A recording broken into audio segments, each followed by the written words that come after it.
25 तारीख को हरियाणा के अंदर चुनाव होने जा रहे हैं और जो माहौल दिन प्रतिदिन बदल रहा है, जो राजनीतिक माहौल दिन प्रतिदिन बदल रहा है, आपके सामने है। दिन प्रतिदिन विधायक, पूर्व विधायक, सरपंच, जिला परिषद, ब्लॉक समिति के सदस्य लगातार हुड्डा साहब की अगुवाई में कांग्रेस पार्टी का दामन थाम रहे हैं। मैं अपने लोकसभा क्षेत्र की बात करूं तो बताना चाहूंगा कि अभी 2 दिन पहले पानीपत शहर से पूर्व में विधायिका रही बहन रोहिता रेवड़ी जी ने हुड्डा साहब की अगुवाई में बीजेपी को छोड़ के कांग्रेस का दामन थामा है।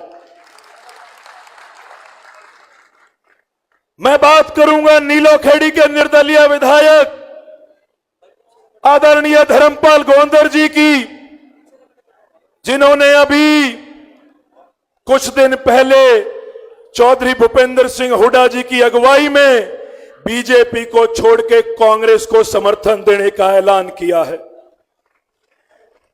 मैं बात करूंगा करनाल के डिप्टी मेयर रहे मनोज वधवा जी, जिन्होंने अभी 4 दिन पहले चौधरी दीपेंद्र सिंह हुड्डा जी की अगुवाई में बीजेपी को छोड़ के कांग्रेस पार्टी का दामन थामने का फैसला लिया है। मैं बात करूंगा करनाल लोकसभा क्षेत्र के सभी सरपंचों की और इस मंच से धन्यवाद भी करता हूं कि 4 दिन पहले मेरे नेता चौधरी दीपेंद्र सिंह हुड्डा जी की अगुवाई में पूरे लोकसभा क्षेत्र के सरपंचों ने फैसला लिया और दीपेंद्र सिंह हुड्डा जी, भूपेंद्र सिंह हुड्डा जी और कांग्रेस पार्टी में अपना विश्वास जताते हुए हमें समर्थन का ऐलान किया। करनाल के जिला परिषद के 14 सदस्यों ने भी अभी 3 दिन पहले कांग्रेस पार्टी को समर्थन का ऐलान किया। ये जो माहौल बदल रहा है, ये जो राजनीतिक हवा बदल रही है, ये इस बात का संकेत है कि हुड्डा साहब की अगुवाई के अंदर हरियाणा से बीजेपी जा रही है और कांग्रेस आ रही है। क्योंकि जन भावना इस समय कांग्रेस पार्टी के और आदरणीय हुड्डा साहब के नेतृत्व में है। लोग नजरें गड़ाए देख रहे हैं। इस सीट के ऊपर मात्र करनाल की नजर नहीं है। मैं बताना चाहूंगा कि करनाल लोकसभा की सीट के ऊपर मात्र करनाल के जनता की नजर नहीं है, करनाल की सीट के ऊपर पूरा हरियाणा उम्मीद भरी नजरों से एक एक मतदाता की ओर देख रहा है। वो ये देख रहे हैं कि 9.5 साल का जो कुशासन मनोहर लाल जी का रहा, जो 9.5 साल मनोहर लाल जी ने समाज के प्रत्येक वर्ग को सड़कों पर लाकर लाठी डंडे फेरने का काम किया, इलाके का काम तो नहीं किया, बल्कि समय समय पर हमारे बुजुर्गों को उनकी मान सम्मान की पगड़ी को पैरों के नीचे कुचलने का काम किया। अभी विधायक जी कह रहे थे कि मनोहर लाल जी मात्र एक ऐसे मुख्यमंत्री हरियाणा के इतिहास में रहे हैं कि जिनके शासनकाल में समाज का कोई ऐसा वर्ग नहीं बचा जिसको मनोहर लाल जी ने सड़कों पर लाकर लाठी डंडे फेरने का काम ना किया हो। किसान आंदोलन की बात करें तो पूरे देश से जब किसान दिल्ली में पहुंचना चाह रहे थे तो पूरे हिंदुस्तान में सिर्फ हरियाणा के मुख्यमंत्री मनोहर लाल खट्टर जी थे जिन्होंने जगह जगह बैरिकेड लगाकर, जगह जगह नुकीले कील गाड़कर और 70-70 साल के बुजुर्गों के ऊपर लाठी डंडे चलवाने का काम किया। और समय का चक्र है, समय का चक्र है, जैसे घड़ी की सुई में 12 के बाद 1 बजता है।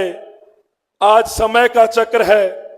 कभी वो समय था जब मनोहर लाल जी किसानों के रास्ते में बैरिकेड लगा रहे थे और आज वो समय है जब गांव के अंदर हमारे बुजुर्ग उनका बैरिकेड लगाकर रास्ता रोक रहे हैं। मैं बताना चाहूंगा, मनोहर लाल जी अभी कुछ दिन पहले असंध विधानसभा के कुछ गांवों में गए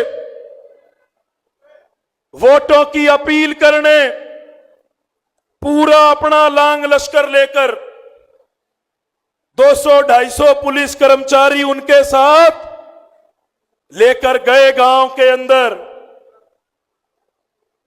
लेकिन गांव वालों ने नहीं फिरनी भी पार करने दी मनोहर लाल जी को।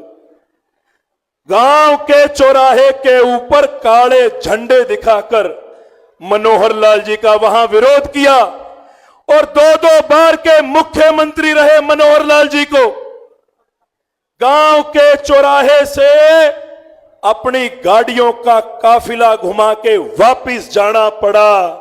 और आपको बताते हुए खुशी हो रही है कि जिस गांव के जिस चौराहे से मनोहर लाल जी को अपना काफिला घुमा के जाना पड़ा, चौधरी भूपेंद्र सिंह हुड्डा जी के इस बेटे को उसी गांव के चौराहे पर लड्डुओं में तोड़ के आशीर्वाद दिया गया। ये तो है ग्रामीण अंचल गांव की बात। मैं बताता हूं अब शहर के हालात क्या है।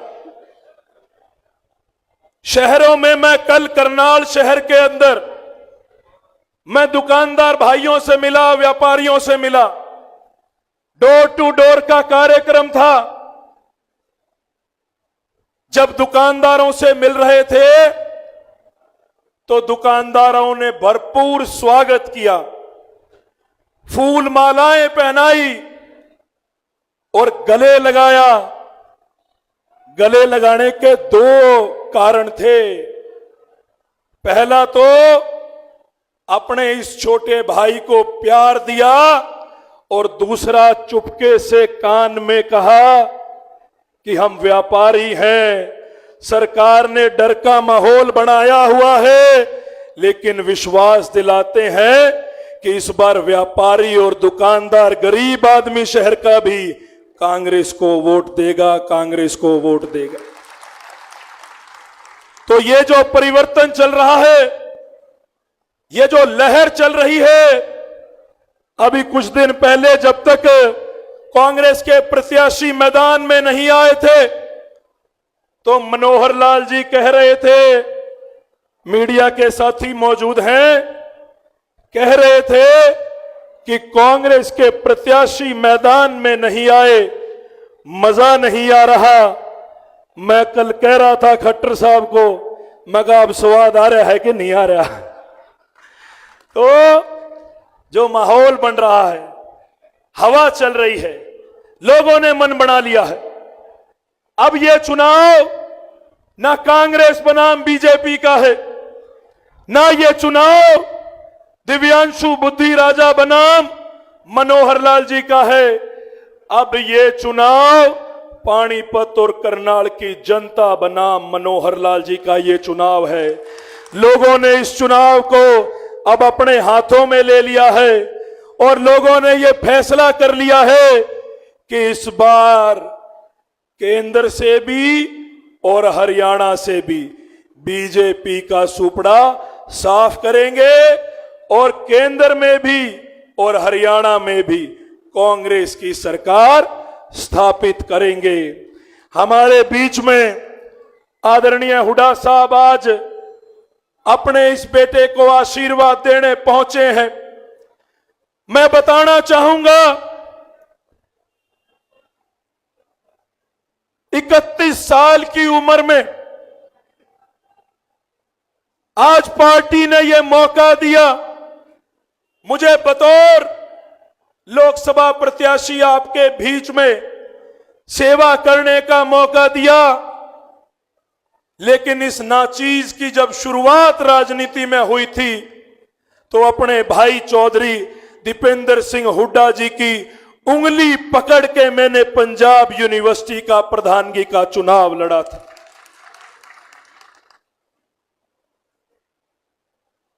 और इस नाचीज को 31 साल की उम्र में 3 बार चुनाव लड़वाया, पंजाब यूनिवर्सिटी का अध्यक्ष बनवाया, पूरे हरियाणा की छात्र इकाई एनएसयूआई का अध्यक्ष बनवाया और हरियाणा यूथ कांग्रेस का प्रधान बनाया और आज आपके बीच में बतौर लोकसभा प्रत्याशी भेजा। ये मेरे को 12 साल के अंदर जो मुझे 3 चुनाव लड़वाए और आज बतौर प्रत्याशी आपके बीच में भेजा है, मैं जीवन भर अपने बड़े भाई और अपने नेता चौधरी दीपेंद्र सिंह हुड्डा जी का कर्जदार रहूंगा, क्योंकि मेरे परिवार के अंदर कोई राजनीतिक व्यक्ति नहीं है। मेरे घर में तो आज तक किसी ने सरपंची और पंची का भी चुनाव नहीं लड़ा। मेरे घर में आज तक किसी ने पार्षदी का चुनाव नहीं लड़ा। लेकिन पिछले 12 साल से लगातार पार्टी के लिए, हरियाणा के नौजवानों के लिए, हरियाणा के आम आदमी के लिए सरकार से टक्कर लेता आया हूं। अच्छी नीयत और ईमानदारी से काम किया है। 3 बार ईश्वर ने चुनाव लड़ने का मौका दिया। मेरे नेता चौधरी दीपेंद्र सिंह हुड्डा जी के आशीर्वाद से और ईश्वर का हाथ हमेशा सिर पर रहा। 3 चुनाव लड़ा हूं और तीनों चुनाव जीतने का काम किया है और आपका आशीर्वाद रहा, ईश्वर का आशीर्वाद रहा तो इस चौथे चुनाव में जीत की बाउंड्री लगाने का काम करेंगे। और मनोहर लाल जी को उनकी पार्टी ने तो मुख्यमंत्री की कुर्सी से उतारा है, आपका आशीर्वाद रहा तो मनोहर लाल जी को परमानेंट रिटायर करके यहां से भेजने का काम करेंगे। ये मीडिया वाले बार बार मेरे से एक सवाल पूछते हैं, कहते हैं आपके सामने जो प्रत्याशी है वो 2-2 बार मुख्यमंत्री रहे हैं, उनकी उम्र आपसे 2 गुनी से भी ज्यादा है और बीजेपी के पास धन बल है, सत्ता बल है, तंत्र मंत्र की ताकत है, आईटी सेल है, आपके पास क्या है? मैंने कहा मेरे पास हरियाणा की नौजवान युवा शक्ति है, मेरे पास मेरे बुजुर्गों का, माताओं का सर पर आशीर्वाद है और मेरे पास हमारे नेता चौधरी दीपेंद्र सिंह हुड्डा जी का सर पर हाथ है। मेरे पास मेरे बड़े भाई दीपेंद्र सिंह हुड्डा जी का सर पर हाथ है और इतना सौदा इकट्ठे हुए पीछे तो मैं एक एक नहीं 10-10 मनोहर लाल से घेर लूंगा, इतनी कोई दिक्कत नहीं। तो मैं आज आपके बीच में बतौर प्रत्याशी आज आपसे अपील करने आया हूं। 31 साल की उम्र में पार्टी ने मौका दिया और इस सरकार ने कोई कमी नहीं छोड़ी। सरकार ने तानाशाही रवैया अपनाने की कोई कमी नहीं छोड़ी। पार्टी ने चुनाव के अंदर जरूर आज मनोहर लाल जी के सामने उतारा है, लेकिन मनोहर लाल जी के सामने पिछले 8 साल से यह लड़ाई लड़ रहा हूं। 8 साल से मनोहर लाल जी की गलत नीतियों के खिलाफ, उनके गलत फैसलों के खिलाफ लगातार लड़ाई लड़ता आया हूं, लगातार संघर्ष करता आया हूं। और इस संघर्ष में अभी मनोहर लाल जी कुछ कह रहे थे कि कांग्रेस के जो प्रत्याशी हैं उनके ऊपर तो मुकदमे दर्ज हैं। भाई छाती ठोक के कहते हैं मुकदमे दर्ज हैं, लेकिन मुकदमे किस बात के दर्ज हैं? एक भी मुकदमा कोई व्यक्तिगत लड़ाई झगड़े का नहीं है, एक भी मुकदमा किसी और मसले का नहीं है। मुकदमे दर्ज हैं तो हरियाणा की आम जनता की आवाज मनोहर लाल सरकार के सामने उठाई है, इसलिए मुकदमे दर्ज हैं। और 2 बार जेल भी सरकार ने भेजा है। इनकी नजरों में अगर लोगों की आवाज उठाना गुनाह है तो हां, हम गुनहगार हैं। 5-5 मुकदमे इस सरकार ने दर्ज कर रखे हैं और अभी एक मुकदमा तो ताजा जिस दिन प्रत्याशी का ऐलान हुआ उस दिन मेरे ऊपर पता लगा कि एक मुकदमा और दर्ज है। मैं धन्यवाद करता हूं बाबा साहब भीमराव अंबेडकर जी के बनाए हुए संविधान का। मैं धन्यवाद करता हूं हमारे देश की कानून व्यवस्था का कि जिस झूठे मुकदमे में मुझे फंसाने की कोशिश की गई, उस मुकदमे में न्यायालय ने मुझे 2 मिनट में जमानत देकर बीजेपी के मुंह पर करारा तमाचा मारने का काम किया। मैं बाहर आया, जब जमानत मिली तो मैं बाहर आया। मैंने मनोहर लाल जी को मीडिया के माध्यम से एक संदेश दिया कि मनोहर लाल जी, मुझे तो अदालत ने जमानत दे दी, मुझे तो अदालत ने जमानत दे दी। एक बार आप जनता की अदालत में तो आओ, जनता इस बार आपकी जमानत जब्त करने का काम करेगी। जमानत जब्त। हमारे बीच में आदरणीय हुड्डा साहब मौजूद हैं। मैं ज्यादा समय नहीं लूंगा, लेकिन आपको यहां से विश्वास दिलाता हूं कि पिछले 12 सालों में नेक नीयत और ईमानदारी के साथ काम किया है। और बड़े बुजुर्ग ये कहते हैं कि जो व्यक्ति अच्छी नीयत और ईमानदारी से काम करता है, ईश्वर भी उन्हीं का साथ देते हैं। तो आपको ये आपका 31 साल का बेटा, आपका छोटा भाई चौधरी भूपेंद्र सिंह हुड्डा जी का बेटा आपको यहां से विश्वास दिलाता है कि आपका आशीर्वाद रहा तो अगले श्वास तो मुझे नहीं पता इस शरीर में कितने हैं, लेकिन जितने श्वास इस शरीर में है, आपके बीच में रहकर सारी उम्र आपकी सेवा करने का काम करूंगा। आपके दुख सुख में सदैव साथ खड़े होने का काम करूंगा।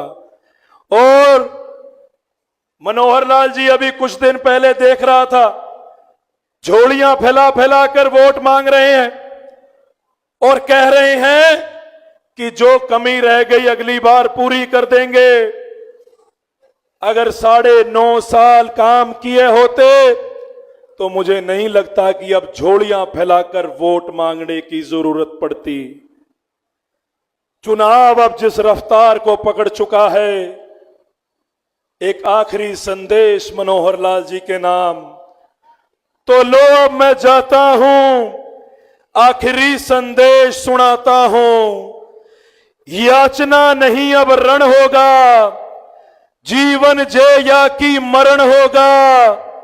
मनोहर लाल जी, रण अब ऐसा होगा, फिर कभी नहीं जैसा होगा, फिर कभी नहीं जैसा होगा। बहुत बहुत धन्यवाद। जय हिंद, जय कांग्रेस, जय भारत।